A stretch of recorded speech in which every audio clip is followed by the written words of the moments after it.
La voix du peuple. La voix du peuple.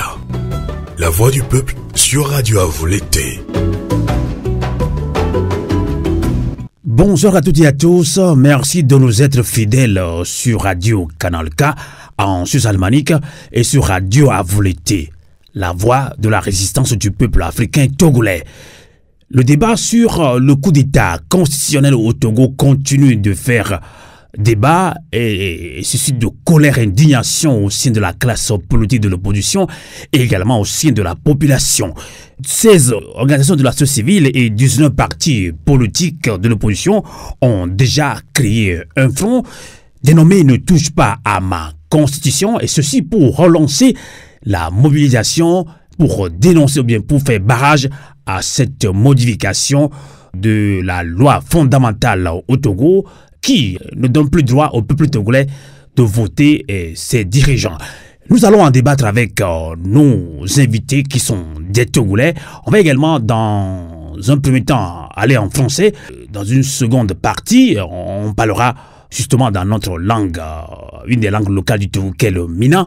Tout de suite, je vais relancer Maître Mawaba Songué, avocat au barreau de Paris. Maître Mawaba Songué, bonjour et bonsoir. Oui, bonjour. Je suis avocate au barreau de Marseille. Avocate au barreau de Marseille. Oui, on a souvent tendance à parler de Paris. Maître Mawaba Songué, Maître Mawaba Balouki Songué est avocate au barreau à Marseille.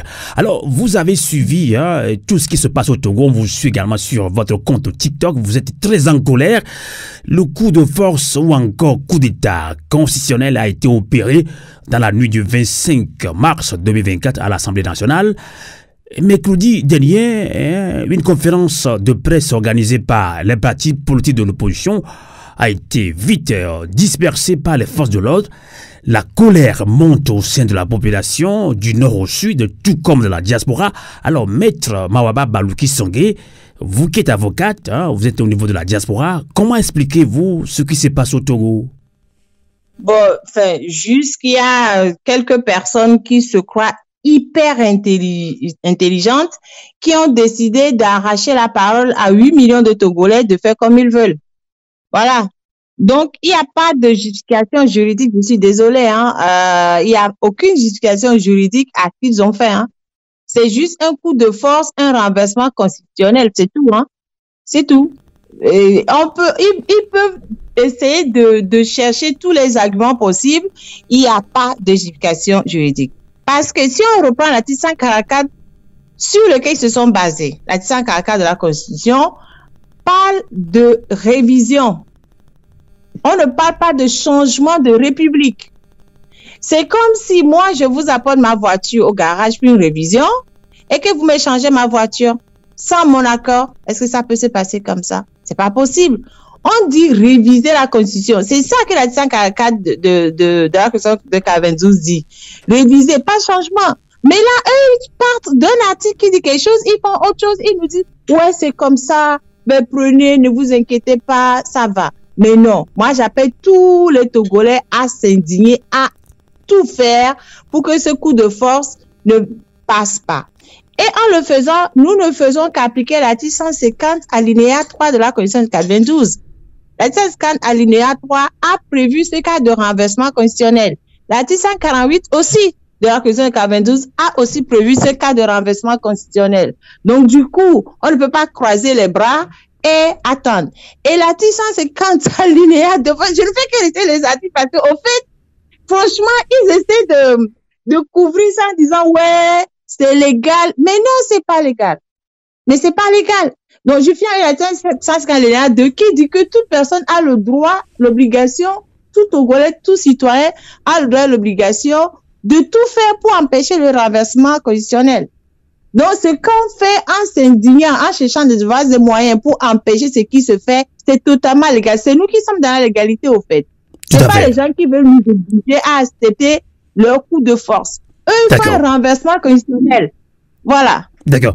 En tout cas, vous êtes femme de droit, hein, vous êtes avocate au barreau de Marseille. Hein, vous l'avez bien expliqué, une question juridique s'impose donc, et c'est prouvé, bien expliqué, comme vous le dites d'ailleurs maintenant, par des éminents juristes du Togo, que les députés à l'Assemblée nationale, dont le mandat a expiré justement le 31 décembre 2023, ne peuvent pas procéder à la modification de la Constitution, mais justement, certains juristes embrouillent le peuple togolais. Un éminent jeune avocat a même affirmé qu'il est temps que le Togo expérimente un régime parlementaire. Alors pourquoi justement Maître Baloki Mawasongé, un régime parlementaire ne joue pas avec la crise sociopolitique que traverse le Togo depuis de longues années? J'aimerais bien savoir en quoi est-ce que le régime parlementaire va régler nos problèmes essentiels.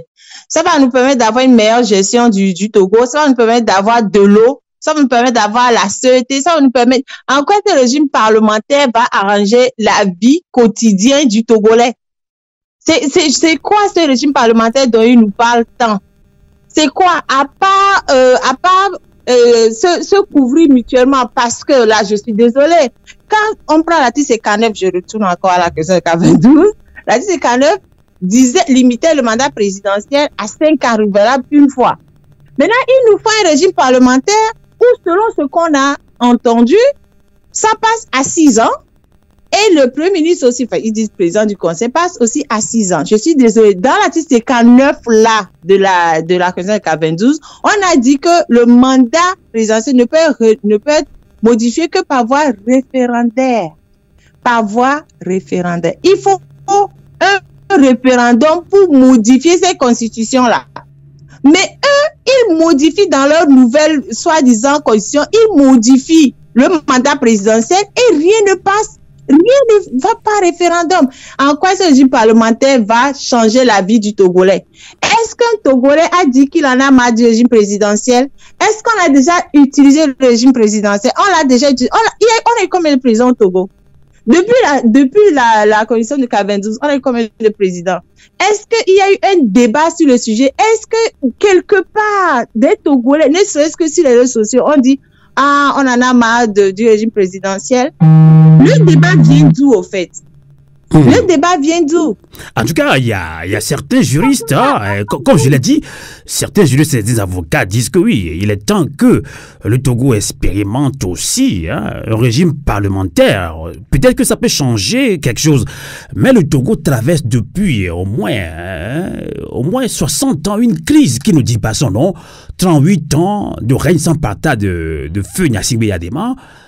Fort Gnassingbé, fils à papa, vient pratiquement 20 ans, 60 ans de règne d'une seule famille.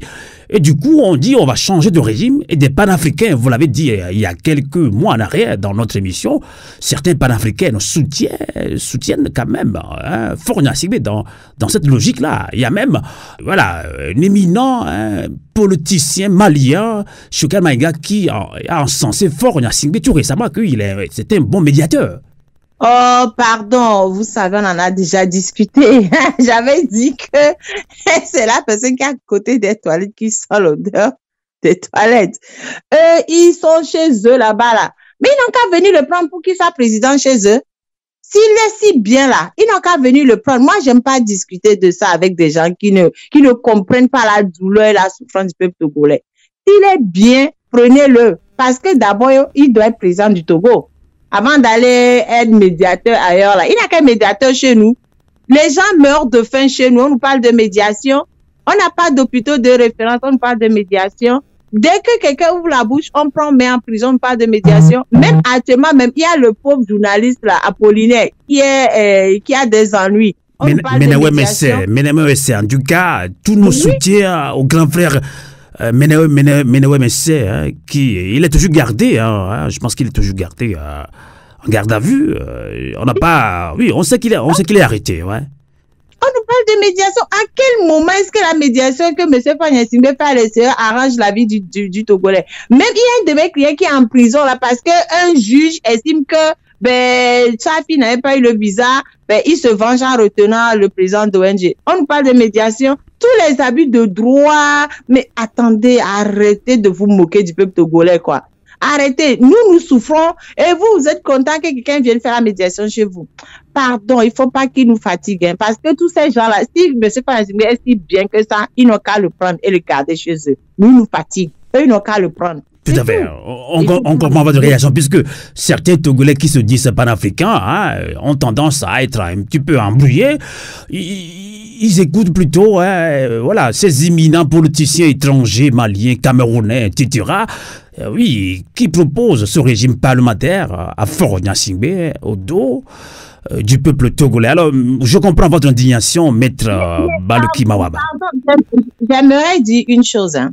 Si on veut un régime parlementaire, s'ils sont sûrs d'avoir raison, pourquoi ne pas passer par référendum? Puisque le régime, la commission Kabendou, c'était par référendum. Alors, passons aussi ce qu'ils prétendent être la solution idoine à toutes les solutions, à tous les problèmes du Togo. Ben, passons ça au référendum. Et puis, on verra bien. Mais on verra bien si le peuple togolais est d'accord ou pas. Mais il n'appartient pas qu'à 29 personnes de décider de ce qui est bien pour nous. Même Eya Dema avait fait la campagne pour la commission de Kabendou. Au fait, il vient dire que son papa n'y connaît rien, au fait. Vu que Eya Dema a fait la campagne, Eya Dema, on l'a bien vu, il a circulé, il a dit, ouais, votez pour ça, votez. Et ça a été voté vraiment à 97%, je crois. Donc, même ce qu'Eya Dema avait dit de faire là, c'est mauvais. Lui, le fils, il vient, il dit c'est mauvais. Le fils et ses amis disent c'est mauvais, allez-y. Mais non, consultez-nous quand même un peu. Consultez le peuple togolais. C'est tout ce qu'on demande. Donc pour vous, c'est du mépris total pour le peuple togolais. Total. Enfin, plus que du mépris même. Ça dit que ben, c'est comme si le peuple togolais était considéré d'esclaves et qu'il y avait le maître tout puissant qui décidait, ils avaient le droit de vie et de mort. Sur le peuple togolais, quoi. C'est ça. Nous sommes des esclaves. Et eux, ils sont là en haut et puis, ben voilà, ils font ce qu'ils veulent. D'accord. Alors, maître Mawaba Baloki Songué, après les partis politiques, ce sont également la société civile. Et plus tard, ce sont les évêques du Togo qui ont, dans un communiqué rendu public le 26 mars dernier, invité Faure-Gnassingbé à ne pas promulguer cette loi de modification de la Constitution. Et sur le volet juridique, les évêques ont été aussi clairs. Alors, maître Mawaba, vous l'avez dit tout à l'heure, nous devons nous indigner. Et alors, comment capitaliser tous ces appels ou bien toutes ces dénonciations afin de mobiliser tout le peuple togolais contre ce régime parlementaire que Faure-Gnassingbé veut imposer au peuple togolais? Vous savez, actuellement, c'est l'avènement des réseaux sociaux. Et les réseaux sociaux font beaucoup de choses dans le monde entier. C'est l'avènement des vidéos, des photos. Franchement, les évêques, ils ont réagi, je leur dis merci. Mais il faudrait aussi que les chefs traditionnels aussi réagissent. Il faudrait que les imams réagissent. Il faudrait que tous les chefs, tous les gens qui ont un quelconque pouvoir réagissent. Il faut que tout le Togo se mobilise. Et il faut que tout le Togo fasse des vidéos. Vous saluez la réaction des évêques du Togo? Ah, bien sûr, évidemment. Donc, vous ne dites pas que les hommes d'église s'immiscent dans la politique, alors? Mais non, les hommes d'église sont aussi togolais, non? C'est pas moi qui le dis, mais c'était Togolais qui dit que non, pourquoi l'église doit-elle s'immiscer dans la politique? C'est les gens de mauvaise foi qui le disent. Voilà, c'est tout. C'est les gens de mauvaise foi.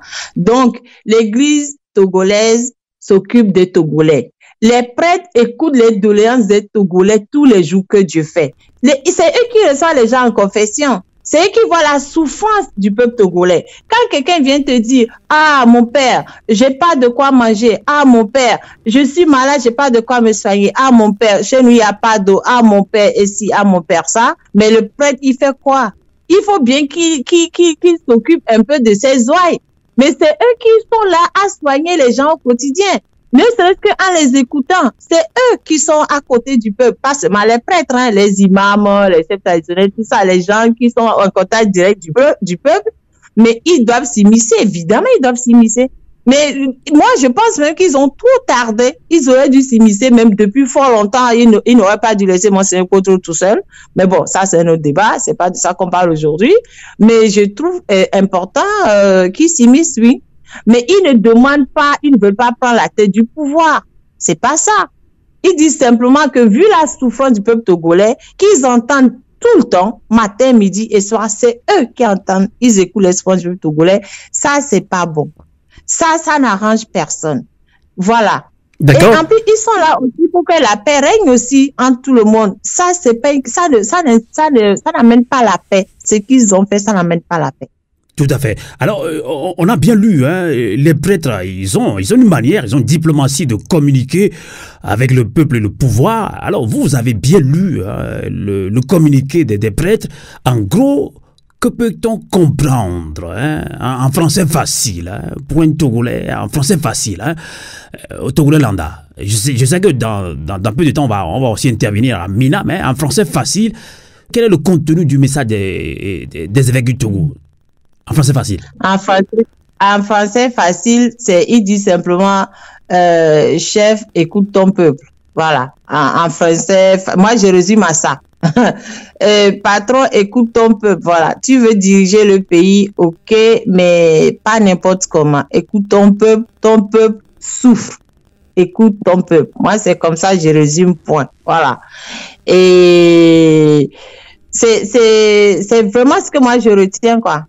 D'accord. Quand il demande de sursoir à promulguer le texte, ben, ça veut dire, voilà, attends, quoi, ne cours pas. Ne cours pas. Il y a pas d'urgence. C'est pas ça. L'urgence n'est pas là. L'urgence n'est pas là. L'urgence n'est pas de changer de république. D'accord. En français facile. D'accord. Merci, Maître Mawaba. Moi, je retiens. C'est ce que je retiens. D'accord. En tout cas, merci, Maître Mawaba et Baloki Songé. On manque une petite pause et on reprend en minant une des langues locales du Togo. Radio à vous l'été. La voix de la résistance du peuple togolais.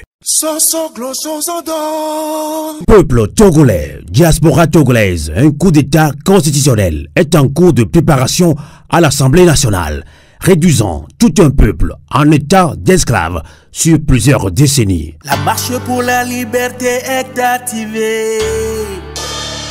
Togo Vionnier Gavon, vous l'été.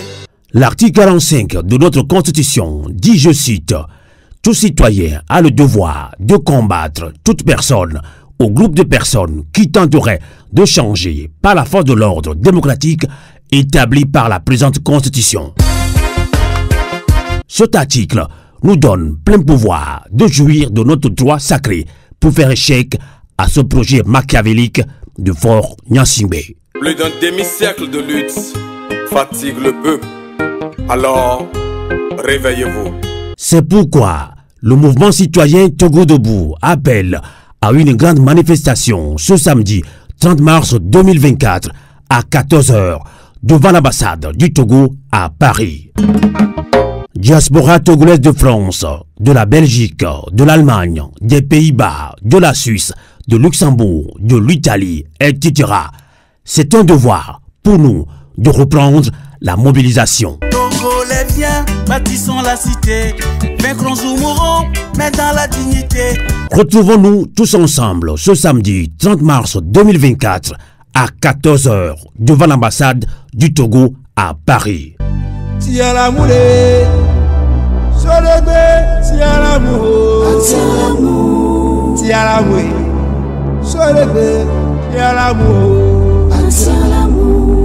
Pour un Togo libre et démocratique, non à l'apartheid électoral, non au coup d'État constitutionnel. Novio à vous l'été, Koukoulé, Tetinta. Radio à vous l'été, l'esprit patriotique. Radio à vous l'été, la voix de la résistance du peuple togolais. Du coin begbe et Djouabegbe. Coin begbe. Du coin begbe les radios à vous l'été dit.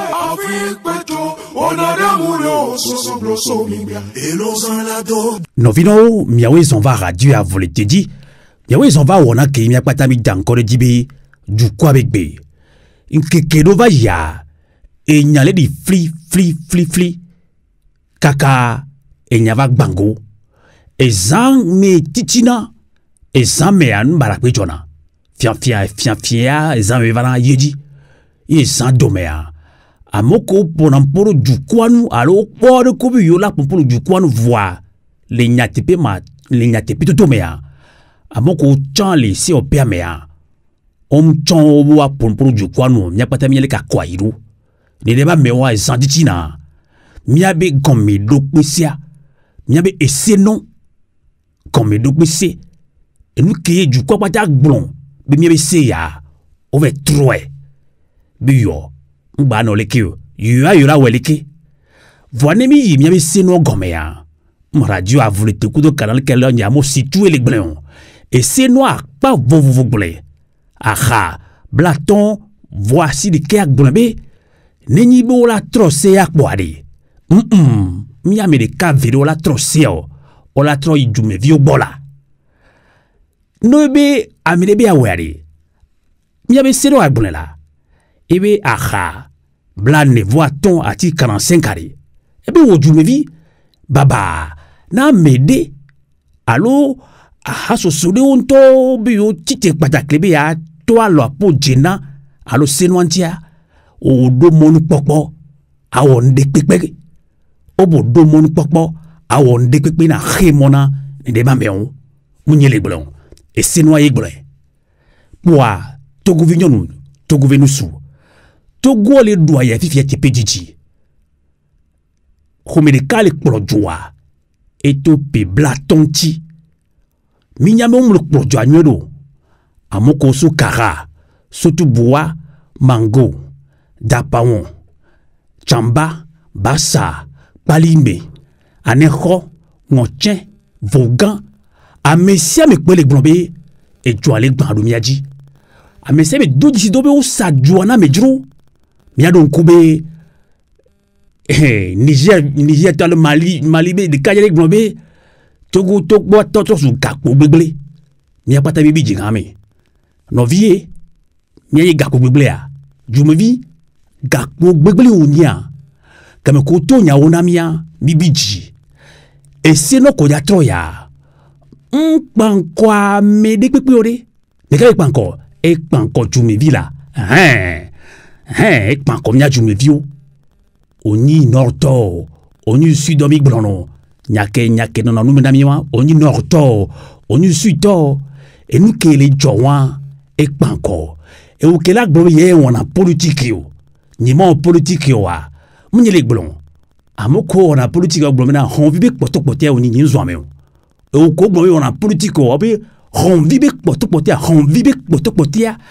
no mani hon vi wa togovi babanami ame boma so dubume avant do koko akoto fo ya sigbe nu mele belewo ya akoto fo ya sigbe nu komele si abaso nyebe ga anon tuna jubu meto anon kobe jubu meto e mi ogboya mi makposi lanu e zobina e nyabui sukuru ya divio matekpo e fikola no akla no e nyon patake kenwa alenana li alenaji e wanchi radio a voulu te kudo be hado patabe mi akpata mi achite nimi yeji afa dangaga o mi do bi dankojo évêque owe o pompona fona simbebe $1 dati do sewaji o ezomble ne ba atua fo mi abi senwa be akpari pepento wa mi akpobe ela se fadobe enyama mi akpobe nyakeye mi ba me kupi ochon ko mi hwegbe a nyakokposo entima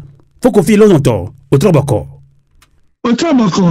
Navi situm bojo dogbana radio afuletebe to dola kudo kanaka be to dola keke mle dogbene mere amekupe maître mawaba mle dogbeno le tepewa enyo ahoto foko fi lonto maître mawaba baloki songea norba kpaji be savoir o pobeni mi do mi gengbele kia mi karakwa que même do français bo to na bo yo nyame ya lomeweso o to lomebe to do na yo no do lomebe ka do na gengbele fi ta jijom to e wa ni mi do gbele ka mi gbo mi di amero da ka o et que m'siaye me doya et on dira bien c'est kotokulu kable bo chan le film de karika et miantobe mobutu c'est ce ko wazabanga ne zaito maud de fatepe e yek blok pobe amede wona khwa ya khwa gbejile ju e amebu be gbeme on to gbe ko sia ko nula no si ma la do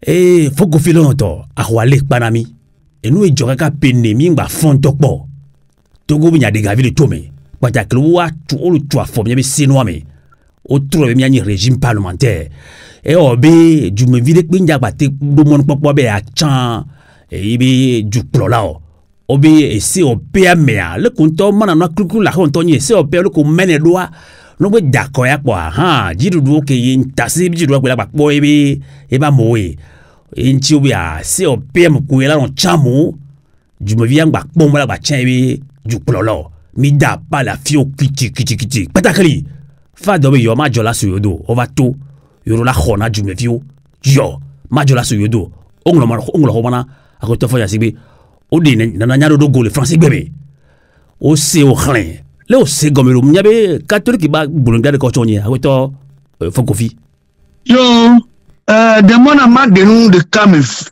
de kaku femina to goto patakiki ma unya le blona ni le évangile mais Luca be évangile ta me wo ku wi adien le blona avec les dotonia enyebe doto ameke gbemia enyebegbe e ameke gbema egbe ameke domdoda nya pete Yesu Kristo to be nyewa togo episcope wa alo bishop wa pata onyi edumevi de sia de to onyi catholique to omuni catholique to onyi etonao dua ha catholique avec kebe wona le jure piku me wona na catholique vio re wona ne e tu me vide pebe go me papo ne mi nku yiri ya kiki ya mi la po ni belele afide pipe wo be school wo amesa me yina wo be konji wo amesa me yina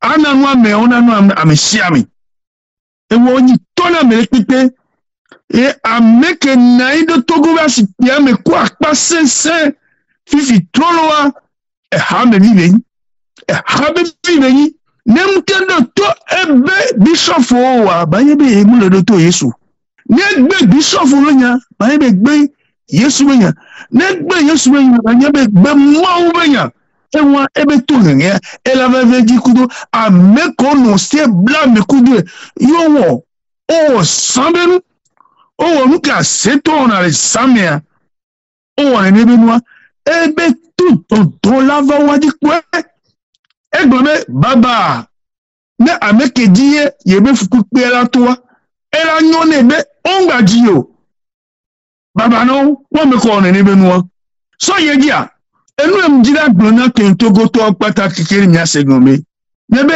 episcope wa o pomponami sigbele ko pompone ameke na sipeme kwa pasensene ne o de fiami be yo dasi le nuanjio ewa wo togovi won to la so nyawa sona de keo be enya ya hamia patale ngbedo menai newo o tite la filia nyabe mau ha patale ngbedo menao apenu onomi dido puando na sio alebena na asamon popona enya ke episcope so daranyia asamon popona me elu kolate o le gore kwemi na cho de togua na aten awe nye ola sikakudo diduru ya sikakudo ne wa mere e mon popo le si obe e la te so ahwa onu la pankowa ase ne e wa mere o pobenere enyi so dagan dami asumi ya mudiduru wa dami asumi na ase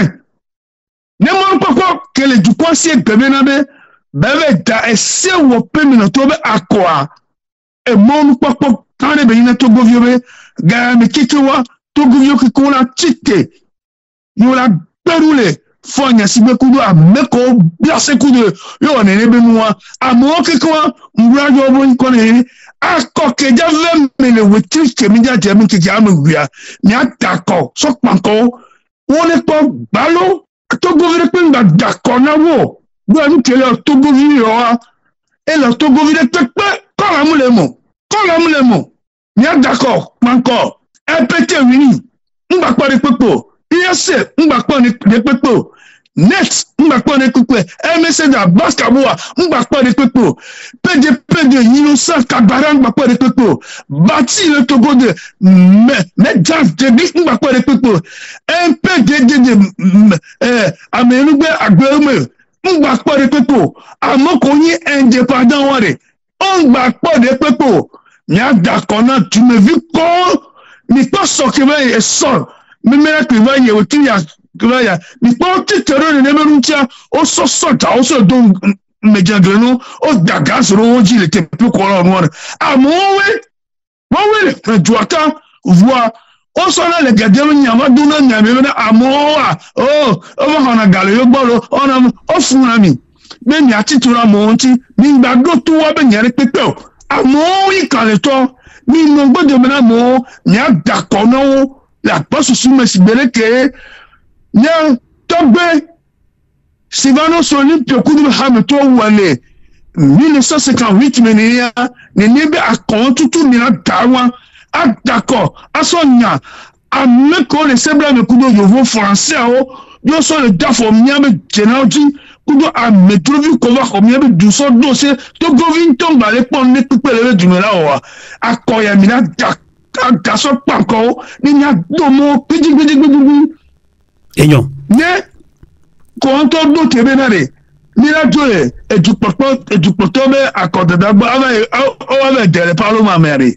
nya ho nsian le wasi ason on ne mo popo nya ho nsian le aussi e ti to govin mi le me ba for dilo enyo akbiron magato sogberon zande ya makpobe lekeye loya gan maître Mawaba Baloki Songé les français gbeme a aidé gomebe les sebakpadia pour ce sera midi miato mia de gbemi le dolo gen gbemi le do obo du kware ya me vion re o lo swak poro togo vio million ameni o lo swak poro miaji maître Mawaba egbebe do dogbe e jojinam obe si agbonebe o lo swak poro miaji va fada o punpo ongolonwa français gbonu jo nle ke vivina voir et voilà c'est gomme nyore la mi a degbe mi le gbo yinji gbo yan ke fada o de nya to ni ade enya ke o jibe agbona jumevio kon do jiji fada jumevio gbona bo fada o chon lo wa chon lo na bible do wa chon lo la toje moji wa chon khoma pojo lo na ma wa le jumevio la senya wa go fada do mi la pas do wa fada chon jo va le dapa komi le mo bunu mais fada on a edume ils sont tout à côté du peuple.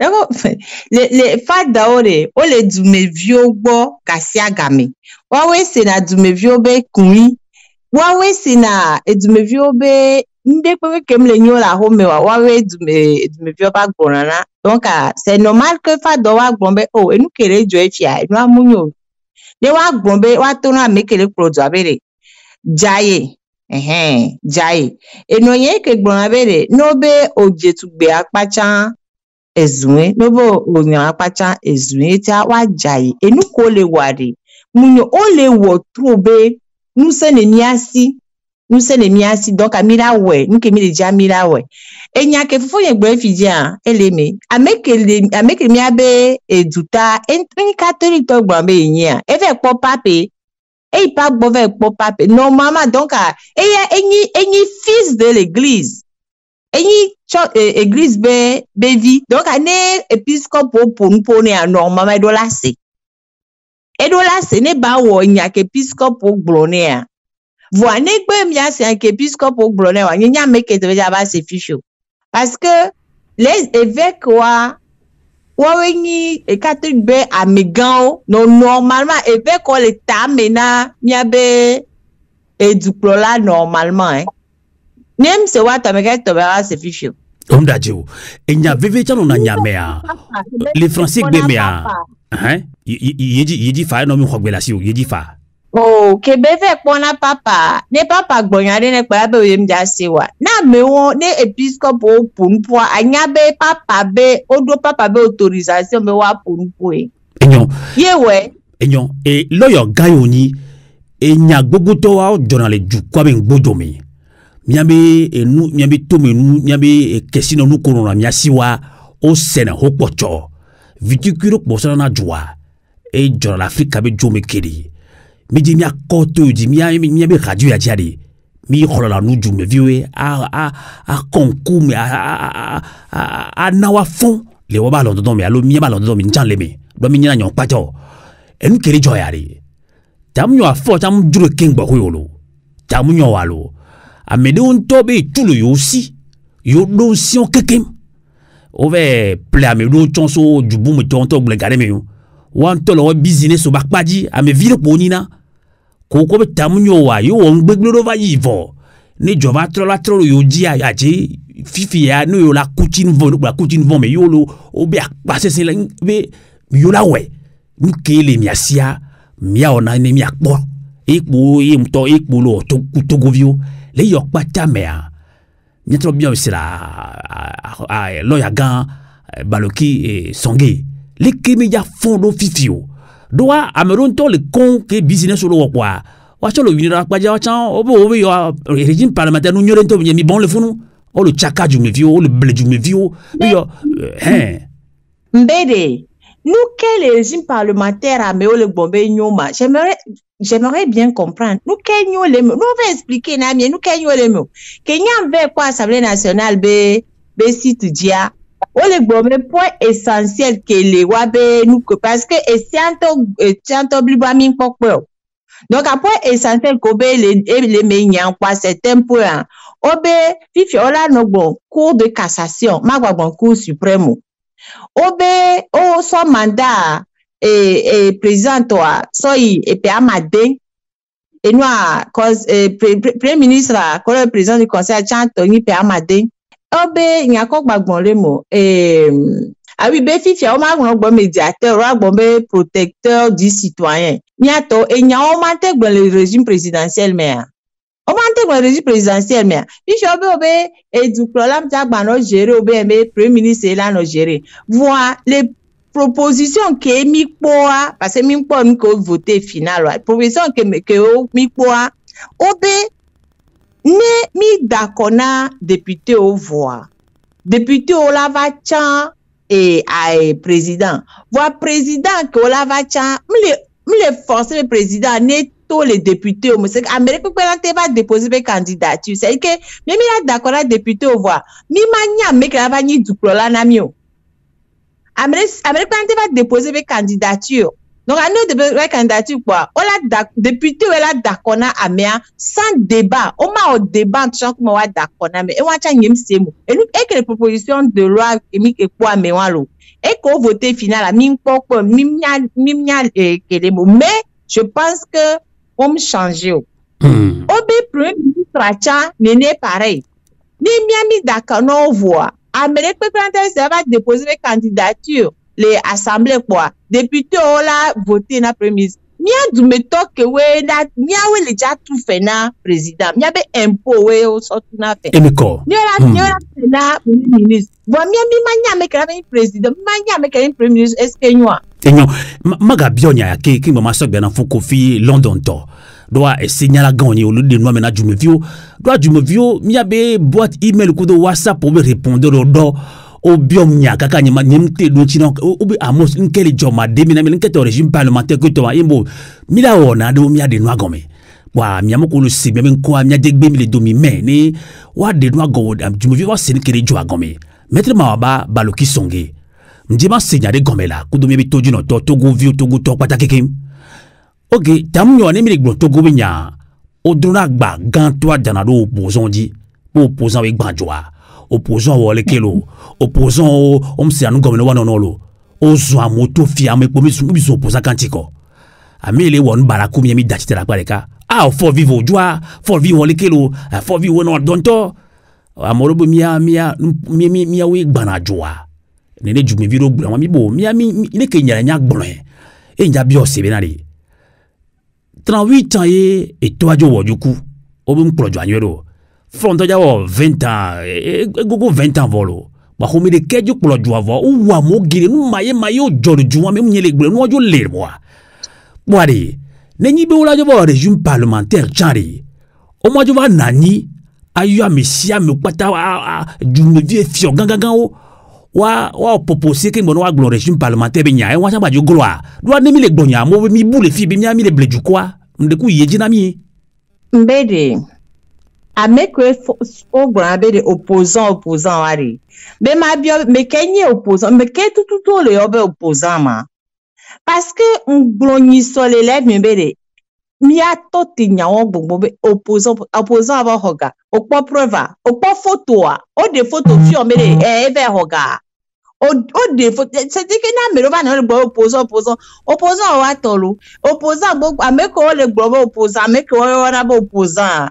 gbogbo do oku enua edem kojo agboibo ainuka ameke kungiswa agbobe kojo amoku sugo podro oku epotio oku togbo oku nyanga je nu oke ojio o wonde pepe na duawa o va na no gbombe amedio nka mowa nyoa no chono site ba wa to wacha no site ne ba wa to ga keme ameo ke o le va le critiquer ga mo le mettre wa be vie en jeu de enouane yinkoa je ne veux plus pour les ma c'est trop facile baba ne wa no critiquer amo egbe wacha no site wa be o le do innocent personne mais quand innocent personne no adonne wa misia me no ko essence dia me le supporter essence pe prier nous kenyi nyama inoka no to te nyama bokro nyama mu fio matenu to we pour nan ponene matenu to de so be responsabilité o enyon e pona me bu be responsabilité enyon mse ya gome masok beran foko fi london to nyare kan même ga biodwa a kwale padami e pia me no son we ya mi ma fuke mi ona ke ka gberi gba fo a e gbere doji maga gbele ke opposant po misuna opposant wole ke miliodu nu ka fale radio a voleti ntojan mi ado ta flache ni mi atami ona gade mo le a opposant me juma no manu ami gbele be nya gade mo vo kwa amo bo be mo ke mi kwa gbele nya misuna mo le ke mjona jena me do wa mi nye bi tamnyo wa mi acha tamnyo mi we mi critique l'opposition anto voya koyade e nu ele joya ojo khojo ameju ojo khojo anto le mi asivo mi le gbolo a ko tonto gbenya le pepe vo voix amo poto le glombe amos bon le fun kamato nglo nam amoro lo intimider mi be mi agbova be gbeji pe mi le be mi o le gbeji le ja gbanjuwa gbanjuwa chakabo ke mi ja gbanjuwa lo mi ajrajo adoye do amoro tojo po sombe régime parlementaire enyonami o le blamo o yoni nu nyala gan o ina kopo le blamo ko ka from izukuro sukuro la ikmo la nyanwa foko fi london to le ke mi la nyayaro le ke duro la senya gome sukuru ya amebube enyanya be peuple beyin amerebe nu gomesese be peuple beyin o so ga kudo ga o me so be na so play enyanya enyina aho me be munyanya de ko henroa ebe anyasan ebe agbenono ela decido agbomi no play sukuru to a wona ho me to am so asiwa o ma debibu gbere ba mi ada sakpa won kuro nya ke le jobe wa jole du plola be politique be no me yo be dossier wo pe mi no to be politique be wo me gan me se o pe mi no to la no ta du plola na mia be apajia enu le de kan sinwa munyi nu bada be nyi fa no me ke me o ja won wo le bada Doua fort quand tu vis de toi à mon grand-père non aspiaji et peu blanc ton voix ni un grand-père nous dit so 1963 Gravana 2005 so 1963 fort coup de toi que qu'on les aspiaji Gravana mi fit doit gunis qui me gamin il y a deux ma coué bon Dieu le gamin il y a deux ma coué nous a coué il y a deux ma coué et pour Américain et les pladois ou paye blade votre mimilia alors blade votre mimilia ne nebenwa matem nya senatobe amore die o la sipeji yo won gbere pepe kele yiye me wa nkekere kapwa o la me via yo tole edukola be chanchan be enuame yo je le do paro ma be enuame a enu le tipo o so inti si da so gbebe ne jumavio o ja so jumavio so do on vini me yo musapo ne de o tutu antontan tegbe o je wo ne be nua ne bo o tutu o gba tu aroji o fri ju aroji o so ju ado kroji. Oh, avec faut que ma sonole ke obe mi agbeji mile mi akudo mama mawaba ni kumi keke wa radio Avulété mile pompo ya mi mla khwe aro ba khwe to do bo mi ya gbanjo be nyona yo ya mo bi jo be nyona yo to konwe be mi abon le fun kabanto Novice Steven aro obe mi ya wa mi mla khwe mi nyanu kele jobo le blemi. Novice Steven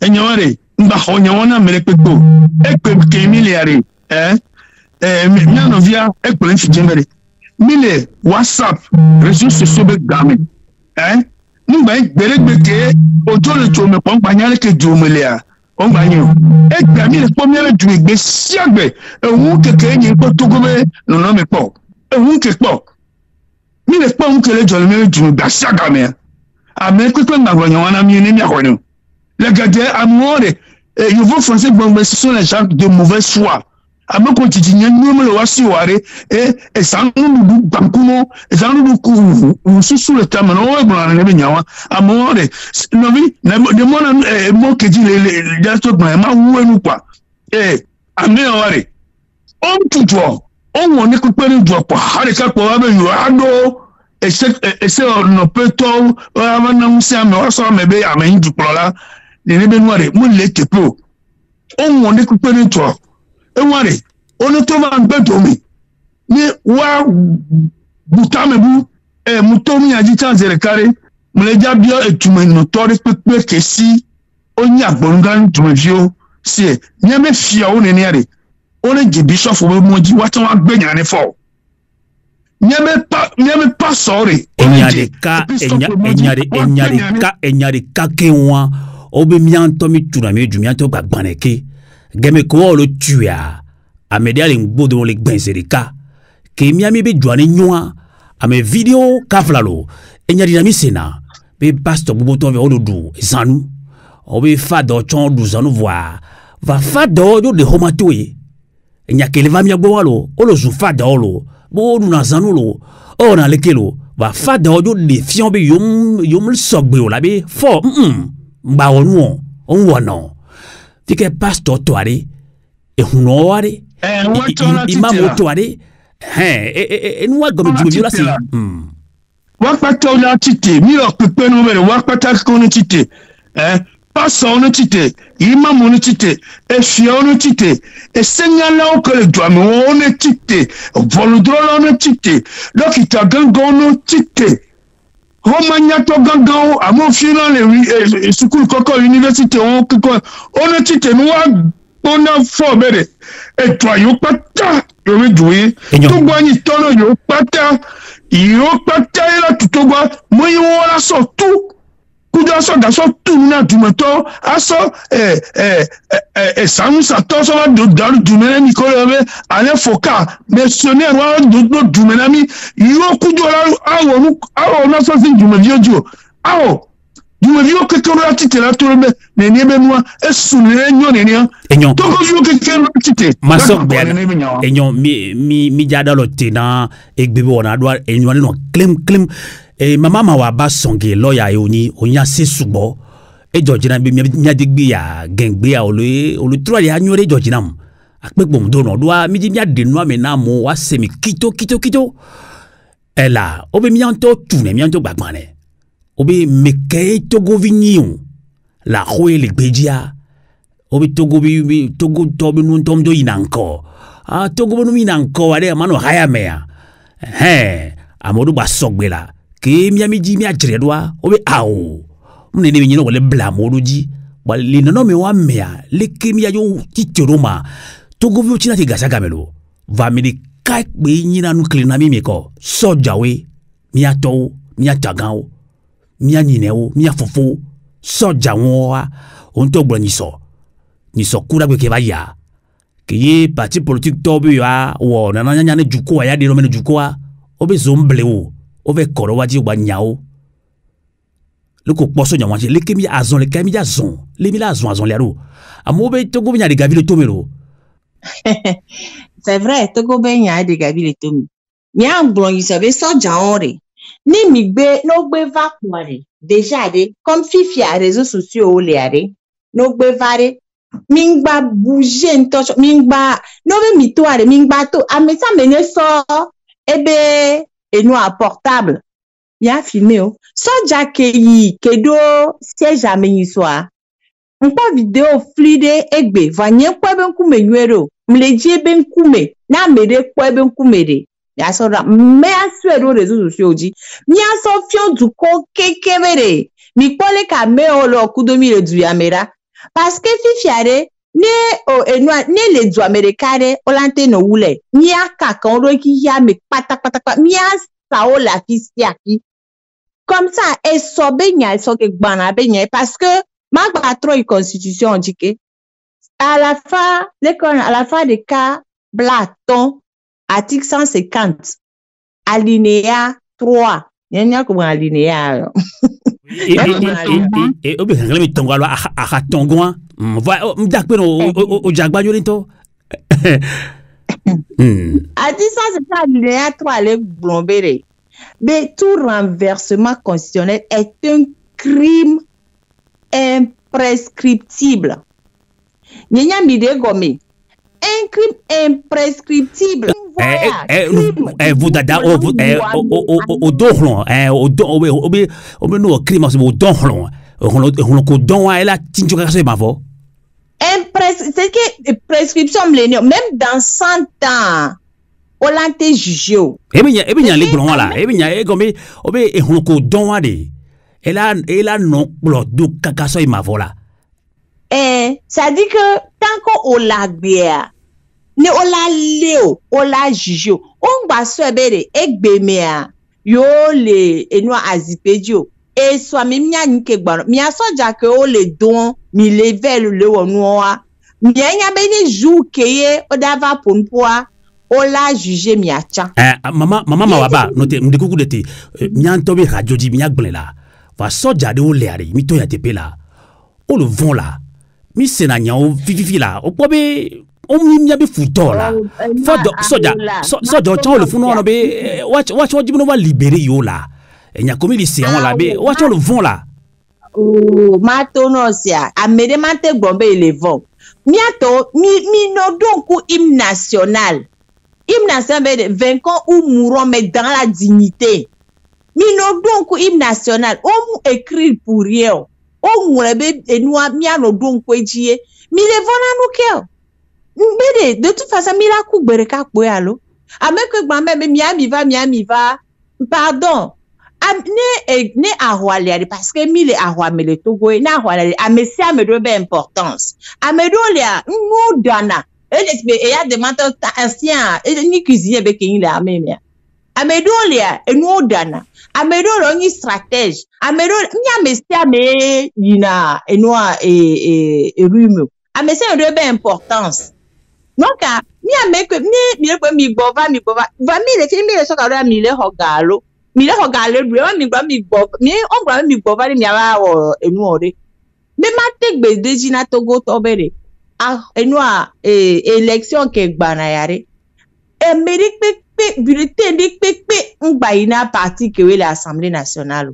bulletin de pepe et en plus ça so jo kekere mi no filmer mi gbe pokwa mi filmer parce que ne ga ke meye wa be régime ya bouger parce que tout ou tard la régime ala bouger ne ga we bouger kwa de wa ko la no ji o mante pe le vent au quoi que deuxième guerre mondiale va yare so jabi ke we nani be yo na ona yo ordre ko yo va exécuter après que pas au juge o yenti ese melena so jon to antonya o forme obere mano mon popocha ne mia potara enyazerika yijina mi fa be ne odon ba ve wonde yo nya be nu ko odon ba ve wa nle ese nuwa ngbawe o nowhere on to la do on no gbara e wo la juger one to nya o le be formation o to na no be no o don ba ve won do nya be nu ko enu ke o don ba ve won amunyo wa de ngba we o gba to na be yo le vo o gba gbon be yo le vo no le vo ga o la von kaka ga kemio ga ke parce que o le von cha vo le we ku do we est-ce que elle est pas wa on gba vo ni ta me si te don ku ade o la te va no ne be yo le vo ouais, donc on a payé des deux côtés. Eyon, que niñe enyale bala siomichi de kakbo miaso doalo tena enyaya. Que ye kafla a mima vuanchi kakakakaka do afilia. Mjima ponpo ya de matro. Fofo chikpi a chadam. Ewe fiombe a volite. Mnyabo se na nyeminko. Fofo chikpi a chadam. Fiko lea. Ewe fiombe a volé le kotokolimea kukule tetenta sous tasse ifete o fiom yawa a volé kukule tetenta avant tika va do garemea fofo salifu tikpi atadam e ba fonto goto amoko nyim se oben kola vu to go ba vu mi po anpo o yom kere e joignon e hon la hwe le diaspora me Bata clinique va jobber chia, mima yejigbe o. Wa mdogbe a concato na fofo chale tikbe chadam. Le kemi yo miatro fonroma. Amero pia ma ton yong ba yong po, wa niso tom yoyo, mdogbe, mi ba le fonke wa. Ame po tio kobe ba na ndekpe nto wade. Mama wa ba nya kemi agrona o. Do amero wo welo, wa chon wa to. O zakoba, o wonde pepe.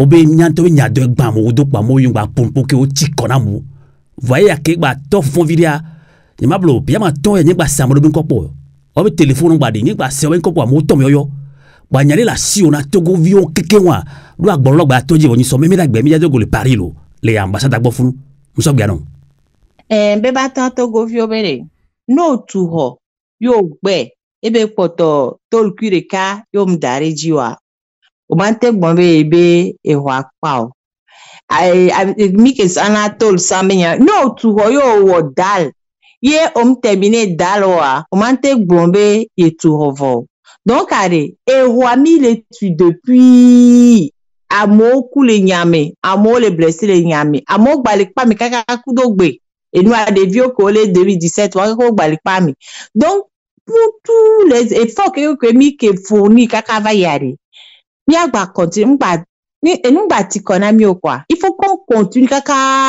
ni miava po une vraie liberté dans ce pays là mais il faut que on s'unisse quoi a messa mener wo ki belante wa à son petit niveau e pata enyo e colibri be nyangbo na tout le temps be obe ezobi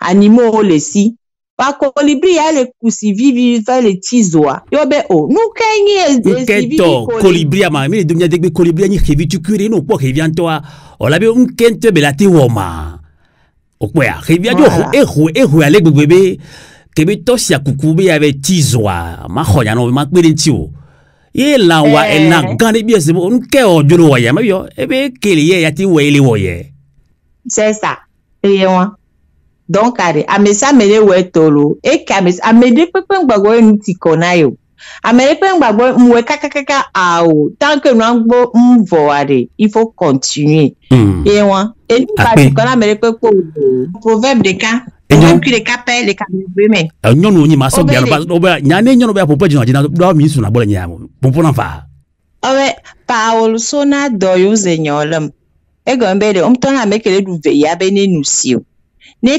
si kogbe ti o pare o la nuilo yentiare eyan kure kapek magbona cableto pa eton ni cableto no yi agwao proverbe aton yi gbona tout le temps pa o sona do zenyolom yentiare mes frères cabien prenez ça réfléchissez dessus les ke miragbe worone yante duve mbwela ke ne eto sona ne enyolom yo mi momo ena terminé Be akbe mila dono maître Mawaba Balouki Songé Loyoni les Marseille France be Anibra Dimi do akbe non avant l'été obi nyono tono miantia a do me nyona mi do akbe a dino ni otono CVV faut ko fi London to mi ya do alote mano mi ti vere mi glonyo gere nse do me nyake mi ya glon bololo ba to divo ni so me da gbe ya nyabe nyiku a ele di gade nyabo java paria mi la dogwa gbangba mi ga ponporo mi la va ele no gba ti kora mi chan ni jubi nya yo ya pola ti te piamto ba mi ya dogo la ambassade ni so wa le mi awedo réseau di do wi ko do amezuzu be nya o potoli yeji mi aba no eji ne allo mi aje RPT wini be gamo me ko anto chon no nye mi le bobo kwa o so na disi avana mama disi adi po nona akoyo nyabe juko gba ya funke wa juko gba ya je kamode mi o gba ya mamia do meke amede tono amos ameyo gba ya mamia do meke do po bi juko le fonvo egbeke la si o mi so pota ne gbebe wona yo no mi nson milano nson mi ado desi EPT vini be ayekebe be wana na mi alo emo kebe tere na mi ado desi ne bi ngba chemu soit amede pour les réseaux sociaux dit et jogbe vone be nyen ko down wa insere ne be nya zerka kwa to reji zerka ebe bi kwa an se to ja wai be yo le ja bobo yo ja boku do mi ko to ya pan kon wa yo ya pan kon jidura ayo le ja o le ja fun mi lo im sori mi zerka be amega EPT unitoy RPT Winton, nyabe mama be nyake miona ni ni ate dunia jabe nyan enyawa mlechetu nyanto lo fia fineru e dukwa kwata leni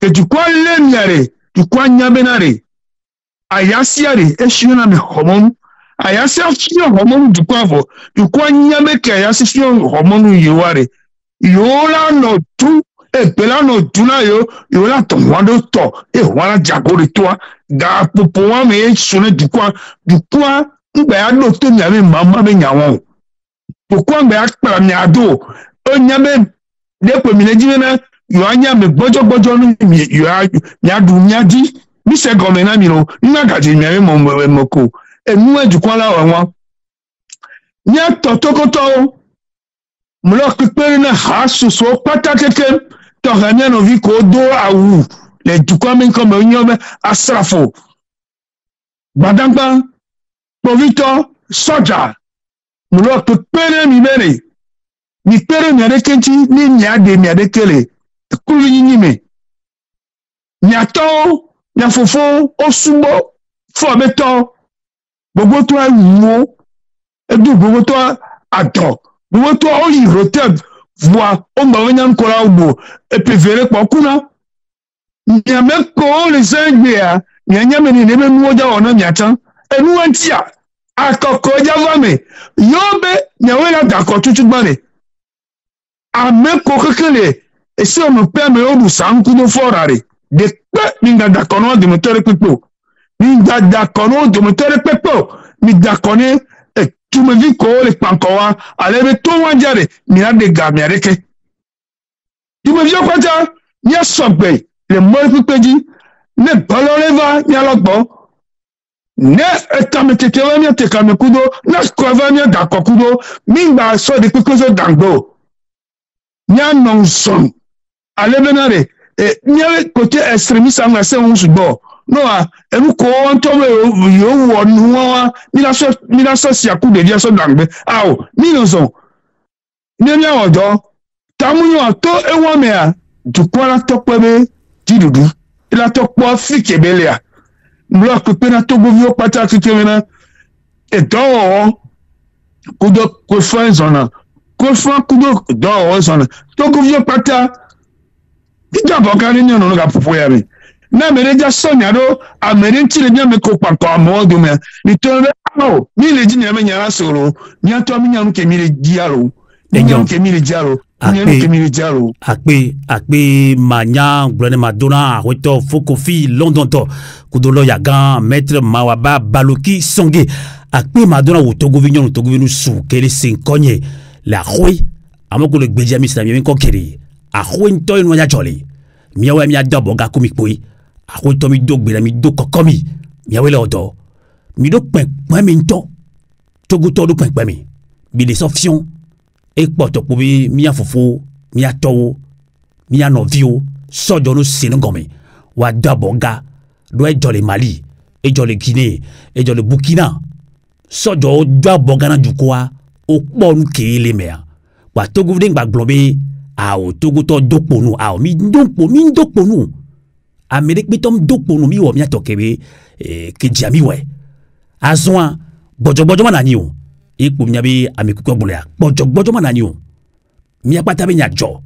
Evado gareme la bojo yak boy Vogulabe Aso ani jepe so ani mlopea Nenya voma po hak mekperi Dog kale tobek benon Don starch Ebe e jwalek ba mia katabe dapa Voani non pe ou la non bulema Mye di holo O di naka Obe no di ha nyano nyame Don starch dog kale tobek benon E di rabe E jwalek ban olek bune Vani non pe Ola non bulema No se hagbe pola nyan ken jagbo Kenya yok pata le jware we mi seno lo twa fo mi are tu me vive gbal ko ba so tite wa me wa tu me vive gbal wa so wa a me we a den 16 kudo et titi be dunya gblo hawo parti politico wa me we a sirike 19 16 société civile 19 partis politiques au sogbo mlinogo o ja pon a to don to le jukwa ben komi e yo do ha so badara ni bi o dan ko de français bébé ne touche pas à ma constitution ni mi a de gon ki ngba tolo mi be seno ni be gome do pisia ngba to alo a me on le pompo le mi ben komi de mi la go levi la go zokea de mi la go levi la bo be dokpo no nya Nyakenja bien au Togo Vignon soyez wa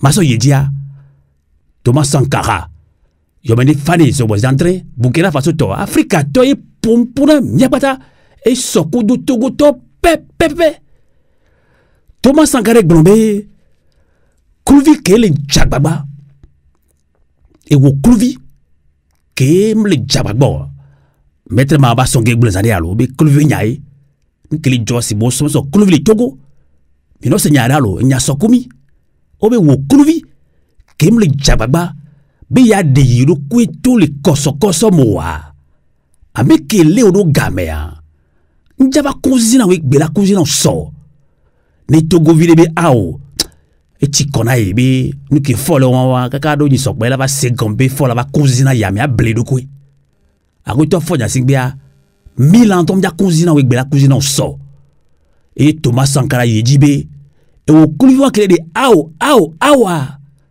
Apo helea E la jimevi oji Unto de ka Ku apo jimevi oji Bela idua omkron Be ya de doko E bi brona mya patabe Avu yak bito wana E bi dina be ju E nyaya ne wo to de Togo Vignon Togo nu suji E kenja wole nyame ma Parti politique bi nyaye mami geri Voyez me se no mate mami geri ou Ne parti politique bi nyama ou Togo viare Mba je gamo ya mebe E se no ya koja To alo namia Ne ba mami yolo Gengbe mi do français mi do anglais ou Nya degbe mi do Nya no vi ko se kotokoli Yo se gengbe ya Kabla ko se gengbe ya Mi tro nyaya Nya de gomena Togo vio ba yi me vio bo le kopere kweme Mi magbanjo Ne joanywa Me la ko a to fo nya singbe la no mianchi Ne joa gblea e la gblea pa nyata Amerique pe mbabe ya nya me le juro juwa me o bula bobe na mo ko joa la nya mo ju awa lakbai no vio mi ma pompo subo ke mi aglobe a volete kokole titinta o trobako mi se hagbea don start be hagbea mi se Il y a dans le dilo. Radio à vous l'été. La voix de la résistance du peuple togolais. Du coin begbe. Et Joabegbe. So so close so so